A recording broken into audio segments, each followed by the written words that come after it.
की आंखें बंद हो गई 13 सितंबर को। सिर्फ एक महीना पहले वो रेजोल्यूशन बना था जिसमें हमें खुद मुख्तारी का हक दिया गया था, इसलिए ही इंसिस्टेड ऑन दैट।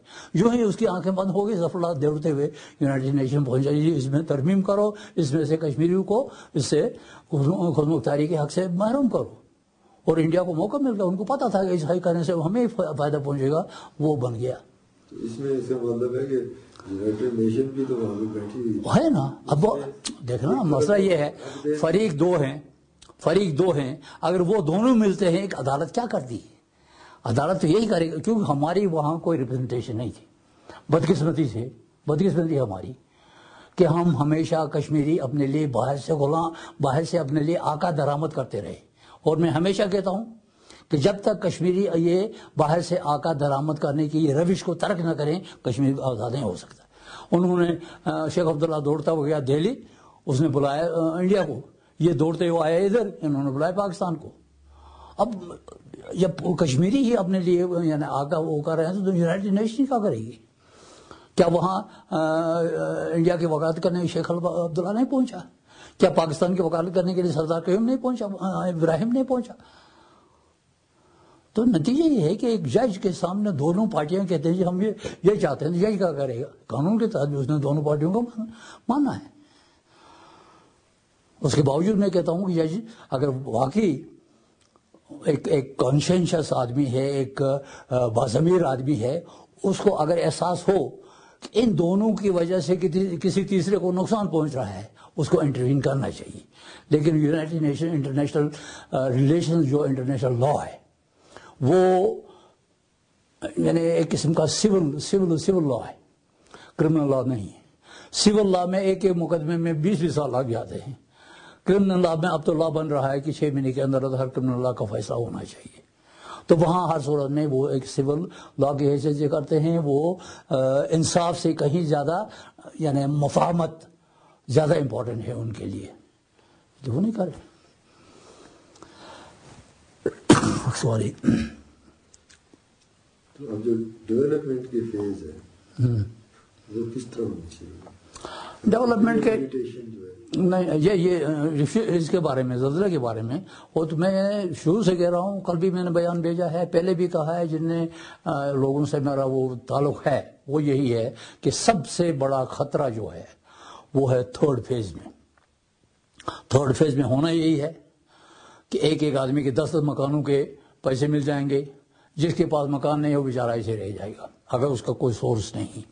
इस वक्त भी यही हो रहा है, इस वक्त भी यही हो रहा है कि रिमोट एरियाज में जो लोग हैं, ना उनके पास खाना जाता है, ना उनके पास कपड़ा जाता है, ना उनके पास टेंट जाता है, ना उनके पास कंबल जाता है।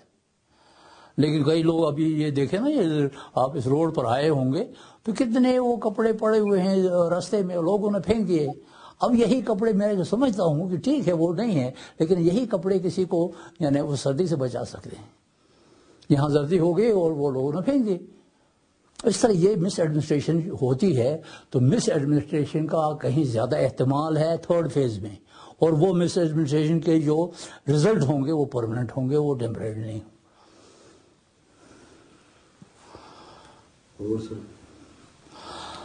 जैसे ज़लज़ले के बारे में क्यों, किसी भी बारे में चले ओके। बहरहाल मेरी यही है कि 3 फेज होना चाहिए, तीनों में एडमिनिस्ट्रेशन होना चाहिए, खुलूस होना चाहिए, इंतज़ाम होना चाहिए और प्लानिंग होनी चाहिए। इस ज़लज़ले के तहरीक आज़ादी पे क्या असर है? ज़लज़ले के वो मैं कहता हूँ हो सकता है कि अदु शर्र बरंगेज़त की खैर मादरा माशद। कभी कभी ऐसा होता है कि बहुत बड़ा एक ये होता है, मुझे अगर मैट्रिक से ना निकाला गया होता उससे, उस वक्त मैंने आलमिया को भी नौज़ बिल्ला यानी बुरा भला कहा है। यानी 18 घंटे काम करता रहा मैं, 4 मील इतना बर्फ है चलता रहा डेली में, मेहनत करके मैंने मैट्रिक की तैयारी की। और वहाँ जाकर इम्तिहान में जब बैठा तो उसने कान पकड़ कर निकाल कर बाहर कर दिया। किसने? इन्विजिलेटर ने। वो गए हेडमास्टर की गलती से मेरी हाजिरी कम दिख गई। उस वक्त मैंने यानी नौज़ बिल्ला अल्लाह ताला को भी बुरा भला कहा कि क्या इंसाफ है, ये कोई इंसाफ है कि एक आदमी इतनी मेहनत करता है उसको निकाला जाता है। लेकिन आज मैं सोचता हूँ کہ اگر اس سال نکالا نہ گیا ہوتا تو میں نے میٹرک کرنا تھا، لیکن میری پلاننگ کچھ اور تھی. میں کہیں کسی مڈل اسکول کا ہیڈ ماسٹر ہو کے ریٹائر ہو گیا ہوتا ہے، پرائمری اسکول کا، یا گرداور کی حیثیت سے ریٹائر ہو گیا ہوتا.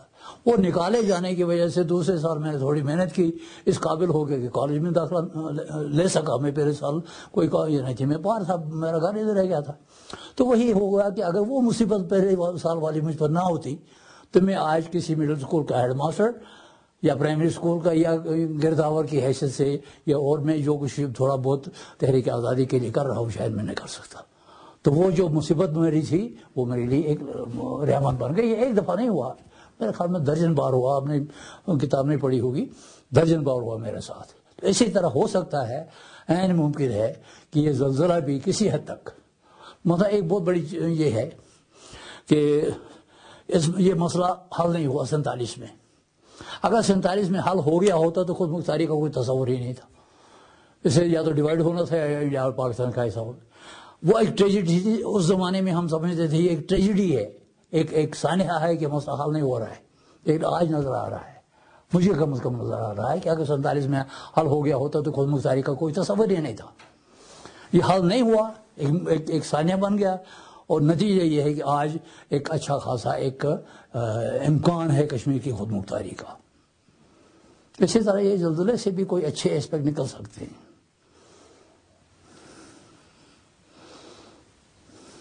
بس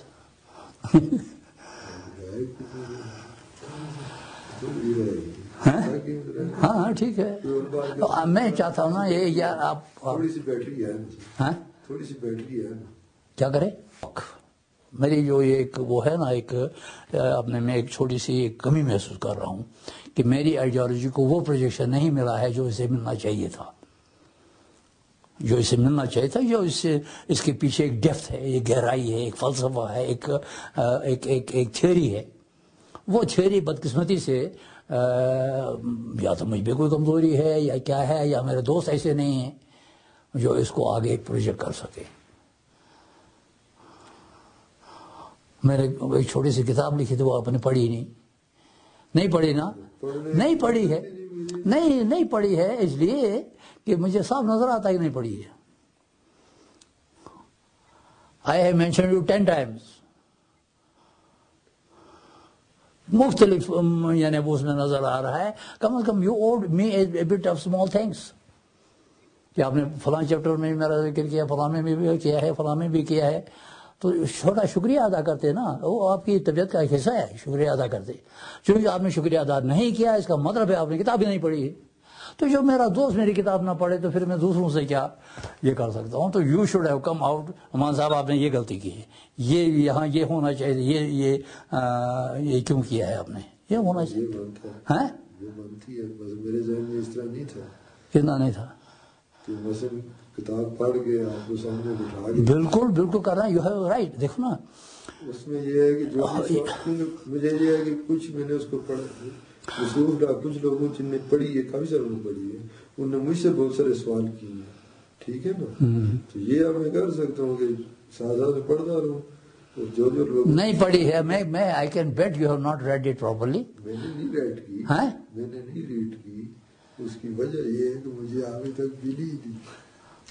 آپ پوچھے آپ موٹے سے پوچھے. میں نے ٹیلی فون کر کے حمید بٹ کو کہا کہ اس کا رہ گیا ہے کاپی. موٹے سے خریدی میں نے، وہی مطلب جو ہے نا آپ پوچھے حلفن پوچھے حمید بٹ سے. میں نے پنڈی سے فون کیا بھائی میں یہ بٹ نے بتایا تھا مجھے. ہاں میں نے کہا تم اپنی کاپی دے دو ان کو، میں بعد میں آپ کو دے دوں گا. بہرحال میں حاصل کر لوں گا. نہیں میں یہ نہیں کہہ رہا، چھوڑ بھائی. میں یہ